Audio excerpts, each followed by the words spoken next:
ನಿನ್ನೆ ಸಾಯಂಕಾಲ JDSನ ವರಿಷ್ಠರಾದಂಥ ಕುಮಾರಸ್ವಾಮಿಯವರು ನಮ್ಮನ್ನೆಲ್ಲ ಆಹ್ವಾನ ಮಾಡಿದರು.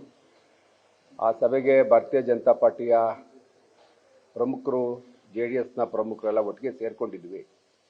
ಅಲ್ಲಿ ಬೆಂಗಳೂರು ಗ್ರಾಮಾಂತರ ಲೋಕಸಭಾ ಕ್ಷೇತ್ರಕ್ಕೆ ಅಭ್ಯರ್ಥಿ ಯಾರಾಗಬೇಕು ಅಂತೇಳಿ ವಿಸ್ತೃತವಾಗಿ ಚರ್ಚೆ ಆಯಿತು.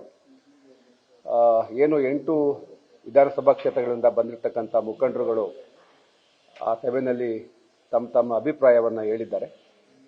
ಆದರೆ ನಮ್ಮ ಭಾರತೀಯ ಜನತಾ ಪಾರ್ಟಿಯ ವರಿಷ್ಠರು ಮತ್ತು ಮಾನ್ಯ ಕುಮಾರಸ್ವಾಮಿಯವರು ಚರ್ಚೆ ಮಾಡಿ ಅಭ್ಯರ್ಥಿಯ ಆಯ್ಕೆ ಮಾಡಬೇಕು ಅಂತೇಳಿ ಅಂತಿಮವಾಗಿ ಒಂದು ನಿರ್ಣಯ ಆಗಿದೆ. ಬಹುಶಃ ಇನ್ನೊಂದು 2-3 ದಿವಸದಲ್ಲಿ ಅಭ್ಯರ್ಥಿ ಯಾರು ಅಂತೇಳಿ ಆಯ್ಕೆ ಮಾಡ್ಬೋದು. ಸರ್, ಈಗ ಡಾಕ್ಟರ್ CN ಮಂಜುನಾಥ್ ಅವರ ಹೆಸರು ಚರ್ಚೆಗೆ ಬರ್ತಿದೆ. ಬಹುತೇಕ ಆ ಸಭೆಯಲ್ಲಿ ಮಂಜುನಾಥ್ ಅವರ ಹೆಸರೇ ಚರ್ಚೆ ಆಗಿದೆ, ಫೈನಲ್ ಆಗಿದೆ, ಎರಡೂ ಪಕ್ಷದವರು ಒಪ್ಕೊಂಡಿದ್ದಾರೆ ಅನ್ನುವಂಥದ್ದಿದೆ. ಹೀಗೆ ಅಂತ.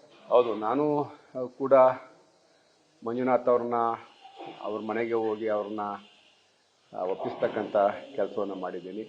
ಮಂಜುನಾಥ್ ಅವರು ಸ್ಪರ್ಧೆ ಮಾಡಬೇಕು ಅಂತೇಳಿ ನಾನು ಕೂಡ ವೈಯಕ್ತಿಕವಾಗಿ ನನ್ನ ಅಭಿಪ್ರಾಯವನ್ನು ಹೇಳಿದ್ದೀನಿ.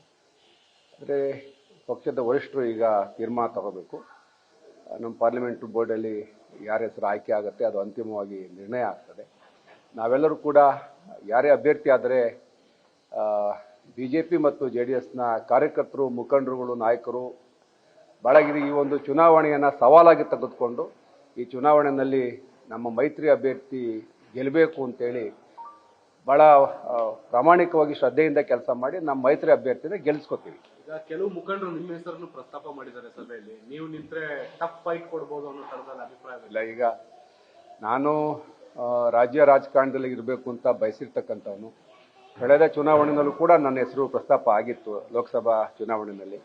ಹಾಗಾಗಿ ನಾನು ರಾಜಕಾರಣದಲ್ಲಿ ಇರಬೇಕು ಅಂತ ಅಂದ್ಕೊಂಡಿದ್ದೀನಿ. ನೋಡೋಣ ಪಕ್ಷದ ವರಿಷ್ಠರು ಏನು ಆದೇಶ ಕೊಡ್ತಾರೆ, ಏನು ತೀರ್ಮಾನ ಮಾಡ್ತಾರೆ ಅಂತ. ಒಂದು ವೇಳೆ ಮಂಜುನಾಥ್ ಅವರು ಫೈನಲ್ ಆಗದೇ ಇದ್ರೆ ಬೇರೆ ಯಾವ ನಾಯಕರು ಸೂಕ್ತ ಅಂತ ನಿಮ್ಗೆ ಅನ್ಸುತ್ತೆ? ಆ ಥರ ಹೇಳ್ಬೇಕಾದ್ರೆ ಬಹಳಷ್ಟು ನಾಯಕರು ನಮ್ಮಲ್ಲಿ ಇದ್ದಾರೆ. ನಾವೇನು ಅಭ್ಯರ್ಥಿಗಳಿಗೇನು ಕೊರತೆ ಇಲ್ಲ. ಒಂದು ನಮ್ಮ ರಾಮನಗರ ಜಿಲ್ಲೆಯ ಉಸ್ತುವಾರಿ ಸಚಿವರು ಮತ್ತು ನಮ್ಮ DCM ಆಗಿದ್ದಂಥ ಅಶ್ವಥ್ ನಾರಾಯಣ ಅವರು ಇದ್ದಾರೆ. ಅವರು ಇಂದಿನ ನಮ್ಮ ಸರ್ಕಾರದಲ್ಲಿ ರಾಮನಗರ ಜಿಲ್ಲೆ ಉಸ್ತುವಾರಿ ವಹಿಸಿಕೊಂಡು ಭಾಳ ಉತ್ತಮವಾಗಿ ಕೆಲಸ ಮಾಡಿದರು. ಆಮೇಲೆ ನಮ್ಮ ಹಿರಿಯ ಮತ್ತು ವಿರೋಧ ಪಕ್ಷದ ನಾಯಕರಂಥ ಅಶೋಕ್ ಅವರು ಕೂಡ ಇಲ್ಲಿ ಪ್ರಮುಖವಾದ ಪಾತ್ರವನ್ನು ವಹಿಸಬೇಕಾಗ್ತದೆ.